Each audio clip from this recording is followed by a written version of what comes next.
Você acredita ser alguém, mas esse que você acredita ser não pode ser você,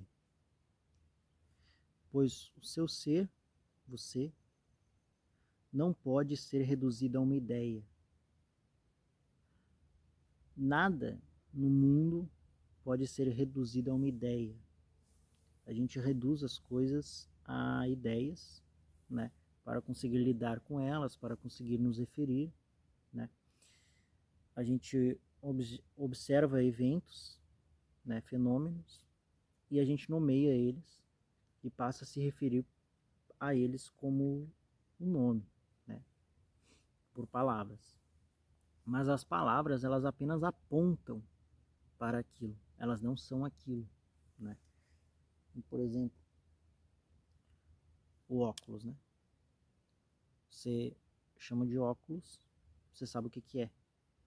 Mas cada vez que você olhar para ele, cada vez que você parar para observar, você vai notar dimensões a mais.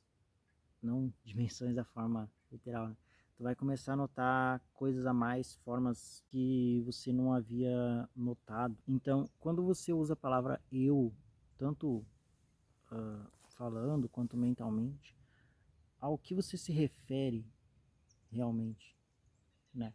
Isso é muito interessante, porque um dia eu mandei um vídeo para um amigo, faz tempo já, e era um vídeo mais profundo, assim, com algumas, né, reflexões. Ele disse que ele não assistiu, ele disse que ele começou a ver, mas parou porque aquilo causava uma crise existencial, né? E aí ele não assistiu. Então não tem nada de errado, né? É uma questão de personalidade mesmo, de gosto, né? Ele gosta de outras coisas. Mas eu achei aquilo muito interessante, né? Uma crise existencial. Como isso é possível, né?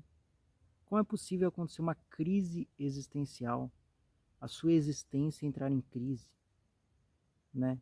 É claro que não digo que todo mundo já sentiu, né? Mas talvez você já tenha sentido essa crise existencial. Mas é um termo bem interessante, né? Porque uma pessoa em coma, quem sabe, né? Está existindo menos, né? Porque crise é quando aquilo está em risco, né?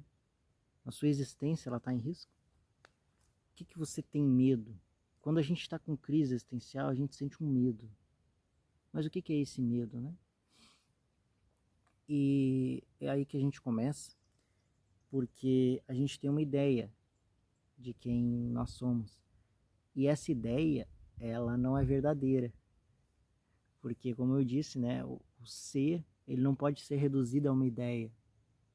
Então, às vezes, essa ideia, ela entra em xeque, ela é questionada. E, e ela reage, ela quer se validar, ela quer mostrar que ela é real, que ela existe. E aí tem essas 4 características, né, dessa ideia. E essa ideia muitas pessoas chamam de falso eu, né? Outras chamam de ego, outras chamam de narciso, né? O meu narciso, né? Por aí vai, tem vários termos, não interessa, né? O importante é saber que é uma ideia e que você não é essa ideia, né? A primeira característica desse falso eu, desse ego, é que ele é vulnerável. Ele é fraco, ele é... Fraco não, ele é vulnerável mesmo. Pequeno, ele, ele indefeso, de certa forma, sabe? E ele precisa se validar, se reafirmar, né? A outra característica muito interessante é que ele é vazio. Ele precisa se preencher cada vez mais, infinitamente, com mais coisas e coisas. São essas coisas, coisas externas, né, bens materiais, né, muitas vezes. Outras ideias, né, outros pensamentos, né. Claro, né, isso não tem nada a ver com abundância, com prosperidade, né.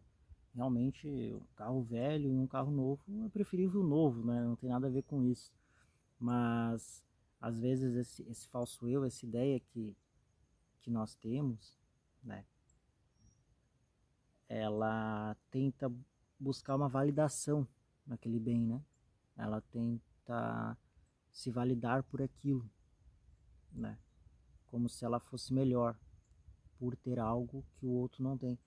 E acontece o oposto também, né? Por incrível que pareça, às vezes pessoas se abdicam de tudo, né? Ou vivem uma vida mais humilde, como chamam, né? E elas se sentem superiores, né, a esses que têm, porque elas são mais humildes, né? Às vezes existe isso também, né? A terceira característica desse falso eu, dessa ideia de quem nós somos, ele é extremamente ocupado. E essa é uma das coisas mais interessantes que tem. Como assim ocupado? Ele sempre tem que pensar em algo, né? A mente está sempre lá distante. Ele nunca consegue estar aqui e sentir e viver no agora, nesse momento aqui. Sempre precisa de algo antes. Não quando tiver a casa, quando tiver o carro, quando tiver fazendo a viagem, né? Quando conseguir separar ou quando conseguir encontrar alguém. A mente, essa ideia, ela não consegue contemplar o agora, viver no agora, viver presente agora. Porque ela é uma ideia, ela precisa do passado, né? E ela precisa do futuro. Ela não consegue viver no agora. E a quarta característica, essa ideia, esse falso eu, ele é extremamente dolorido. Dolorido. Ele está sempre dolorido mesmo, né? Chateado, digamos assim, com alguma coisa que o prejudicou, né? O atacou, o infligiu. Tem uma que é um exemplo que eu gosto, que o Leandro Carnal diz, né? Alguém me xinga no trânsito e me chama de careca, né? Porque ele é careca, né? Das duas, uma, ou eu sou careca e não me ofendo, né? Ou eu não sou e não me ofendo, né? Tem um outro exemplo que ele dá, que alguém me xinga no trânsito e diz que a minha mãe exerce atividades sexuais remuneradas, né? E ele ri e ele diz que ou isso é verdade ou não é. Se é verdade, não se ofende. Se não é, não tem por que se ofender. É uma coisa muito interessante que às vezes algumas coisas nos incomodam, né? Quando alguém fala alguma coisa. E é muito interessante se perguntar assim, se fosse para outra pessoa, será que outra pessoa teria se incomodado tanto com isso, né? Se essa mesma pessoa tivesse dito essa mesma coisa para outra pessoa, será que essa outra pessoa teria se incomodado tanto, né? E essa palavra, esse ataque do outro, né? Ele só vai surgir efeito no momento em que você busca uma validação ou você busca um, alguma coisa daquela pessoa, né? Porque senão não interessa se ela disse A ou se ela disse B. Então esse falso eu, essa ideia, ela é extremamente dolorida e a gente sente isso muito forte, de certa forma, às vezes, né? Então é isso, o falso eu, ele é ocupado, vulnerável, vazio e dolorido.